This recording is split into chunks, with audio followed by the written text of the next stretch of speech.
नमस्ते बच्चों, आज हम आगे कक्षा 10 में पद्य ट्यूशन से सूक्ति सुधा नामक पाठ का अध्ययन करेंगे। इसमें बहुत ही सुंदर और जीवन उपयोगी श्लोक दिए गए हैं, जिसका हम आज अध्ययन करेंगे। पहला श्लोक देखिए। भाषासु मुख्या मधुरा दिव्या गीर्वाण भारती तस्माद्धि काव्यम मधुरम तस्मादपि सुभाषितम।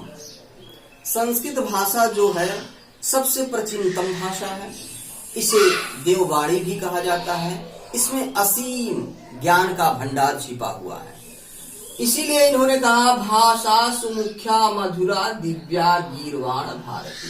जो गीर्वाण भारती है, जो देवताओं की भाषा है, अर्थात जो संस्कृत भाषा है, वो सभी भाषाओं में मुख्य, मधुर और दिव्य है। उसमें भी तस्मादि काव्यम मधुरम, उसमें भी उसका काव्य मधुर है और काव्य में भी सूक्तियां मधुर होती हैं। फिर से एक बार देख लीजिए। गीर्वाण भारती माने जो देवताओं की भाषा अर्थात संस्कृत भाषा। संस्कृत भाषा सभी भाषाओं में मुख्य, मधुर और अलौकिक है। उसमें भी उसका काव्य मधुर है और काव्य में भी सूक्तियां, सुभाषित वचन मधुर होते हैं। दूसरा देखें। पृथिव्याम त्रीणि रत्नानि जल अन्नम सुभाषितम मूढ़ैः पाषाण खंडेषु रत्न संज्ञा विधीयते।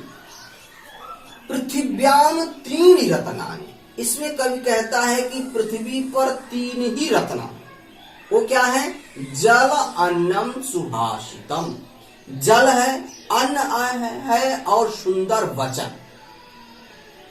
यहाँ पर कवि के अनुसार पृथ्वी पर तीन ही सही रत्न हैं। वो कौन कौन है? जल, अन्न और सुंदर वचन।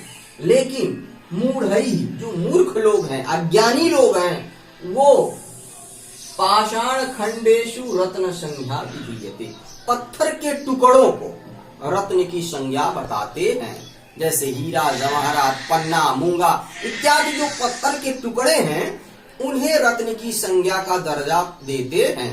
लेकिन वो कौन से लोग हैं? वो अज्ञानी लोग हैं। लेकिन जो ज्ञानी लोग हैं वो पृथ्वी पर तीन ही रत्न मानते हैं, जल, अन्न और सुंदर वचन। लेकिन जो मूर्ख लोग हैं वो पत्थर के टुकड़ों की रत्न की संज्ञा बताते हैं। अर्थात जो पत्थर के टुकड़ों का रत्न है वो स्वयं के ही लिए लाभकारी हो सकता है, लेकिन जो जल, अन्न और सुंदर वचन है, ये वसुधैव कुटुंबकम का भाव इसमें समाहित है। अर्थात सभी के लिए ये जीवन में अच्छा होता है। इसलिए पृथ्वी पर सच्चे तीन ही रत्न हैं, जो है जल, अन्न और सुंदर वचन। एक बार फिर से देख लीजिए। पृथ्वी में तीन ही वास्तविक रत्न हैं, जल, अन्न और सुंदर वचन। लेकिन मूर्ख लोग पत्थर के खंडों को, टुकड़ों को रत्न की संज्ञा बताते हैं। अगला श्लोक देखिए बेटा।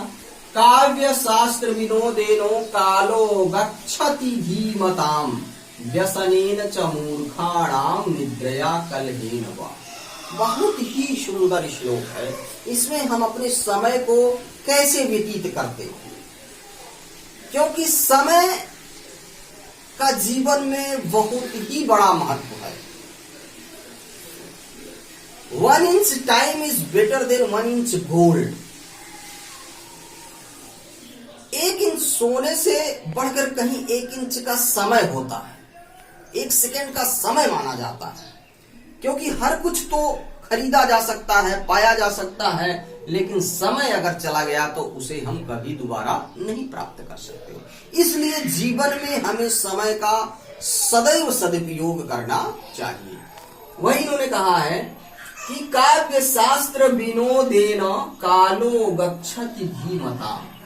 धीमताम जनानाम, जो बुद्धिमान लोग हैं उनका जो काल है, समय है, वो काव्य शास्त्र और विनयशीलता में व्यतीत होता है, अच्छे कर्मों में व्यतीत होता है, काव्य शास्त्र के अध्ययन में व्यतीत होता है। लेकिन जो मूर्खाणाम, जो उसके विपरीत मूर्ख लोग होते हैं, वो व्यसनेन निंदित कार्य करते हैं, निद्रा सोते रहते हैं, जगते भी हैं तो कलह करते हैं। इससे उनका, इस तरह से उनका समय व्यतीत होता है।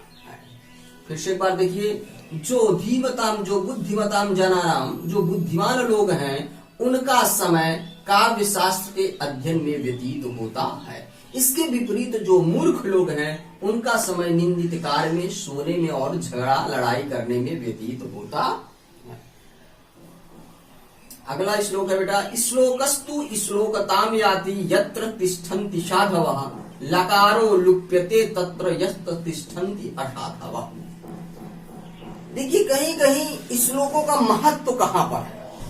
यदि हम मूर्खों की सभा में श्लोक कहेंगे तो वह शोक बन जाता है, लेकिन अगर हम किसी बुद्धिमानों की, विद्वानों की सभा में अगर हम इसका वाचन करते हैं तो यही यश और कीर्ति का फलदायक होता है। वही इन्होंने बताया, श्लोकस्तु श्लोकताम याति, श्लोकों से श्लोकता आती है, यश, प्रसिद्धि, कीर्ति, लाभ होता है। यत्र तिष्ठन्ति साधवा, जहां पर सज्जन लोग बैठते हैं, अर्थात यत्र तिष्ठन्ति साधवा, जहां पर विद्वानों की सभा होती है, जहां सज्जन लोग बैठते हैं, वहां पर श्लोकों से श्लोकता, कीर्ति और यश आती है।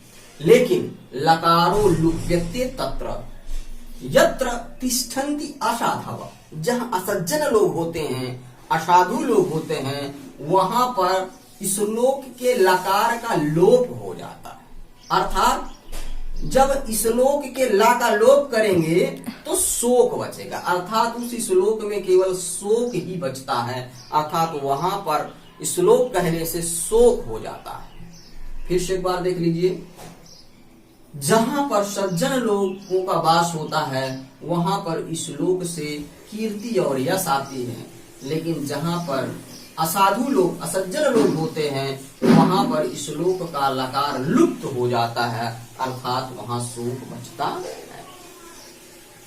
इस श्लोक को बेटा आप लोग होमवर्क जरूर करेंगे, इसकी व्याख्या करेंगे। प्रस्तुत संदर्भ हम आपको बता दे रहे हैं। प्रस्तुत अंश या प्रस्तुत श्लोक हमारी पाठ्य पुस्तक पद्यपीयूषम में संकलित सूक्ति सुधा नामक पाठ से लिया गया। अब आपके हर श्लोक है उसमें किसकी विशेषता है आपको अपने से जरूर लिखना है प्रसंग में, और अनुवाद में आपको व्याख्या करनी है। व्याख्या में आपको करके दिखाना है, इसका अर्थ लिखना है और लिख करके जरूर भेजें। अगर आपको कहीं भी समस्या आती है तो हमसे आप व्हाट्सएप पर पूछ सकते हैं, फोन के द्वारा भी आप पूछ सकते हैं, और कहीं भी आपको समस्या आती है तो हमसे समझ सकते हैं। फिर भी हमने प्रयास किया है कि आपको एक एक शब्द का अर्थ आ जाएगा। धन्यवाद। जरूर इसे लाइक करें, सब्सक्राइब करें और बच्चों को अधिक से अधिक भेजने का प्रयास करें। जो भी आपके मित्र बंधु आपके संपर्क में आते हैं उन्हें जरूर बताएं कि जीआईसी वीर इंटर कॉलेज में लगातार ऑनलाइन क्लासेस चल रही हैं, उसमें आप लोग बढ़ चढ़ करके प्रतिभाग लीजिए और इस पढ़ाई का आनंद लीजिए। धन्यवाद।